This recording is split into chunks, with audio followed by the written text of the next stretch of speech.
मंत्री श्री दीपक केसरकर यांनी बदलापूर येथे प्रसार माध्यमांशी बोलताना सांगितले, बदलापूर येथील झालेली घटना अत्यंत दुर्दैवी असून ही घटना ज्या शाळेत घडली त्या शाळेची, शाळेच्या कमिटीची, शाळेचे प्राचार्य यांची चौकशी शिक्षण विभागाचे उपसंचालक व मानवी हक्क आयोगाचे अध्यक्ष करीत असून त्यांचा प्राथमिक अहवाल घेण्यात येणार आहे। 13 ऑगस्टच्या आसपास ही घटना घडली असून या घटनेमध्ये जे कोणी दोषी असतील त्यांच्यावर कडक कारवाई करण्यात येणार आहे। शिक्षण मंत्री म्हणून माझी स्पष्ट भूमिका आहे, विद्यार्थी हेच माझे ध्येय असून कोणत्याही विद्यार्थ्यास काही झाले तर त्याचे परिणाम सर्वांना भोगावे लागतील, मग ते शाळेचे प्राचार्य असो किंवा संचालक, सर्वांना परिणाम भोगावे लागतील। उद्या याच ठिकाणी संध्याकाळी 4 वाजता पालकांना भेटायला येणार आहे, त्यावेळी पालकांनी आपले जे काही म्हणणे आहे हे मला सांगावे, त्या सर्वांचे म्हणणे ऐकून घेण्यात येणार आहे। या सर्व प्रकरणाची चौकशी सुरू झाली आहे, शाळेच्या विरोधात सुद्धा कारवाई करण्यात येणार आहे। कायदा ठरवेल कोणती शिक्षा द्यायची, ही केस फास्ट ट्रॅक कोर्टात चालवली जाणार आहे, यासाठी चांगला वकीलही देण्यात येणार आहे। या संपूर्ण प्रकरणाची सविस्तर चौकशी करण्यात येणार असून डॉक्टर, पोलीस यांच्याकडून दिरंगाई झाल्याचे निष्पन्न झाल्यास त्यांच्यावरही कठोर कारवाई करण्यात येणार आहे। पीडितांच्या पालकांची भेट घेऊन त्यांच्याशी संवाद साधणार आहे, त्यांना न्याय दिला जाईल। दरम्यान बदलापूर लैंगिक अत्याचार घटनेबाबत खटला चालवण्यासाठी राज्य शासनाकडून ज्येष्ठ विधिज्ञ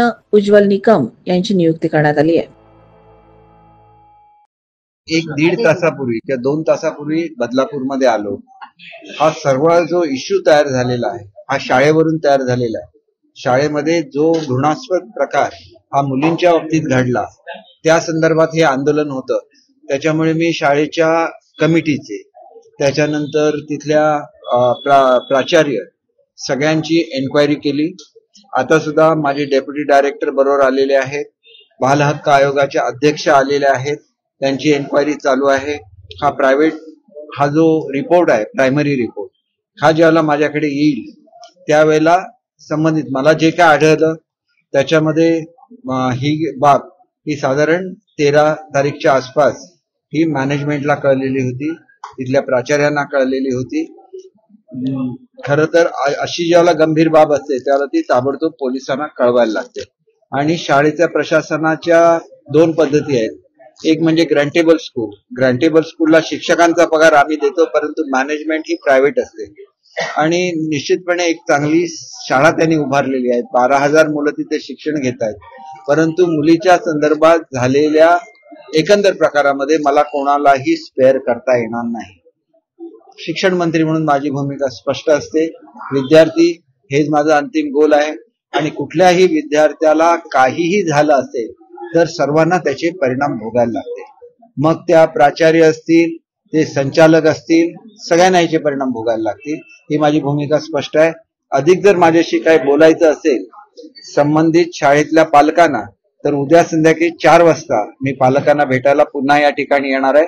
त्यावेळेला त्यांनी आपली म्हणणी जी काय असतील ती मला सांगावी, ती मी ऐकून घेईन, परंतु एन्क्वायरी ऑलरेडी सुरू झालेली आहे। सर, गेल्या 11 तासापासून आंदोलक हे रस्त्यावर उभे आहेत, ट्रॅकवर एक आपण लक्षात घ्या की मी रेल्वे स्टेशनला निरोप दिलेला होता की माझी ही एन्क्वायरी संपल्यानंतर मी येतो आणि मी आंदोलकांशी बोलतो, कारण ऍक्शन ही मलाच घ्यायची आहे शिक्षण मंत्री म्हणून। त्याच्यामुळे मी ते सांगू शकलो असतो, परंतु दरम्यानच्या काळामध्ये काही आंदोलकांनी मंत्री महोदयांच्या अंगावर बाटली फेकली आणि त्याच्यामुळे जो गोंधळ निर्माण झाला, त्याच्यानंतर प्रशासनाकडून मला कळवण्यात आलं की स्थिती ही हाताच्या बाहेर जाते, आम्हाला ताबडतोब ऍक्शन घ्यायला लागेल आणि त्याच्यामुळे मी रेल्वे स्टेशनवर येऊ शकलो नाही।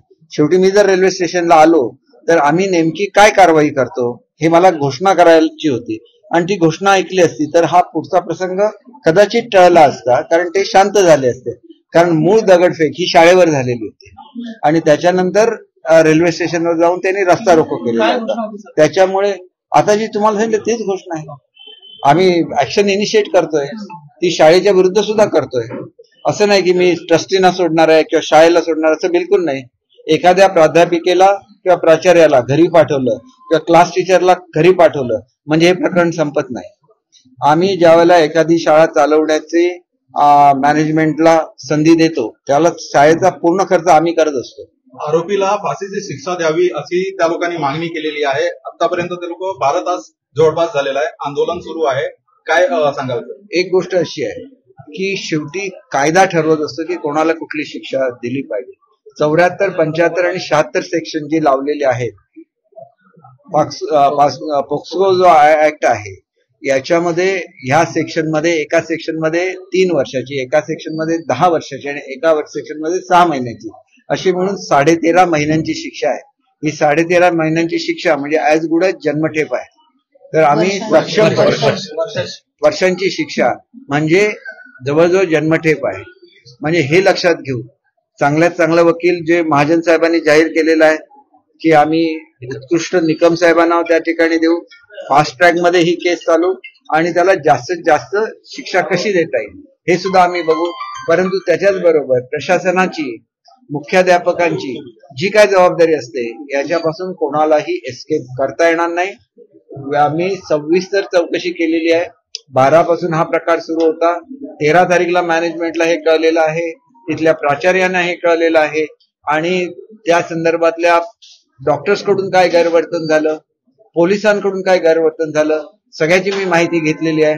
डॉक्टरांच्या संदर्भात जे गैरवर्तन झालं असेल ते मेडिकल एज्युकेशनच्या अंडर ते येत असतील किंवा आरोग्य विभागाच्या दोन्ही मंत्र्यांना कळवण्यात येईल. त्या डॉक्टरांच्या विरुद्ध ऍक्शन घेण्यात. माझं ऐका जरा, ज्या पोलिसांकडून त्या संदर्भात, कारण मी सगळ्या पॅरेंट्सचं ऐकून घेतलेलं आहे आणि काही पॅरेंट्सना मी भेटणार पडतो ते मी तुमच्याकडे डिस्क्लोज करू शकत नाही. त्याच्यामुळे विद्यार्थिनी कोण होते तिचं नाव डिस्क्लोज होतं, हे अलाउड नसतं अशा केसमध्ये.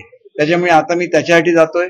त्या पॅरेंट्सना मी भेटेन आणि मी आपल्याला खात्री देऊ इच्छितो की आदरणीय महाजन साहेब आणि आम्ही दोघेही डेप्युटी सीएम साहेबांशी बोलू आणि त्या अधिकाऱ्यांवर सुद्धा कारवाई, केवढाही मोठा अधिकारी असेल तरी त्याच्या ज्या मुलींबरोबर हा प्रकार घडलेला आहे त्या मुलींचे पालक तिथे गेल्या 7 ते 8 तासापासून आहेत. आपण त्यांना भेट द्यायला जाणार आहात का नाही?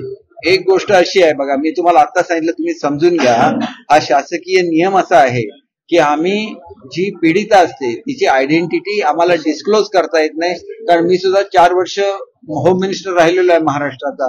त्याच्यामुळे मी त्यांना अज्ञात ठिकाणी बोलवलेलं आहे. त्यांचं म्हणणं मी ऐकून घेईन आणि त्यांचं एकंदरीत जे ग्रीव्हन्स दूर होणं, शेवटी हे झालेलं कोणामुळे की पालकांवर अन्याय झाला, त्याच्यामुळे एवढा मोठा जनक्षोभ झाला, मुलांवर अत्याचार झाला म्हणून हा जनक्षोभ झाला. शेवटी त्याला न्याय द्यायला लागेल आणि तो न्याय दिला जाईल. पोलिसांना विचारल्यानंतर पोलिसांनी सांगितलं की तो कर्मचारी मंदबुद्धीचा होता. असं शाळेमध्ये मंदबुद्धीचा कर्मचारी ठेवता येतं का? त्याची क्रिमिनल बॅकग्राऊंड आहे, त्याला चौकशी न करता ठेवणं याच्याबद्दल तिथला कॉन्ट्रॅक्टर, शाळा सगळ्यांवर कारवाई केली. सर, आपण सांगितलं की 12 तारखेला हे सर्व घडलं होतं, 13 तारखेला निदर्शनास आलं, 16 तारखेला हे प्रकरण उघडकीस आलं, गुन्हा दाखल झाला. पण या प्रकरणामध्ये 16 तारखेनंतर पत्रकारांनी ज्यावेळेस बातम्या करण्याचा प्रयत्न केला त्यावेळेस पत्रकारांना ट्रस्टींकडून धमकवण्यात आलं किंवा धमकी देण्यात आली आणि आपण बोला की ट्रस्टीवरती मी कारवाई करणार आहात. तर ज्या पत्रकारांना धमकी दिली त्या माणसाचं नाव तुम्हाला लवकरच कळेल, तर त्यांच्यावर तुम्ही कारवाई करणार आहात का ट्रस्टीमधून? हे बघा, कोणाला धमकी दिली तर त्या धमकी दिलेल्या माणसाने पोलीस कंप्लेंट केली पाहिजे. मी काय करू शकतो, मी त्या शाळेवर प्रशासक नेमू शकतो, शासनाचा अधिकारी प्रशासक म्हणून नेमू शकतो. जर त्यांचा दोष आढळला तर एन्क्वायरी व्हायची आहे. एन्क्वायरीमध्ये सगळं सिद्ध होईल आणि सिद्ध झाला तर कोणालाही सोडण्यात येणार नाही. मी स्पष्ट शब्दात सांगितलंय की माझं शिक्षण मंत्रीपद गेलं तरी चालेल, केवढाही मोठा इन्फ्लुएन्शियल व्यक्ती असेल तरी माझ्या दृष्टीने माझी मुलं मोठी आहेत, मी त्यांच्यावर कारवाई करणार. आंदोलन सुरू होऊन 12 तास झालेले आहे. 12 तासानंतर सर तुम्ही इथं आलेले. एक तुम्ही नेहमी असे प्रश्न विचारता म्हणून तुमच्याबद्दल गैरसमज होतो, हे आधी जाणून घ्या. सकाळी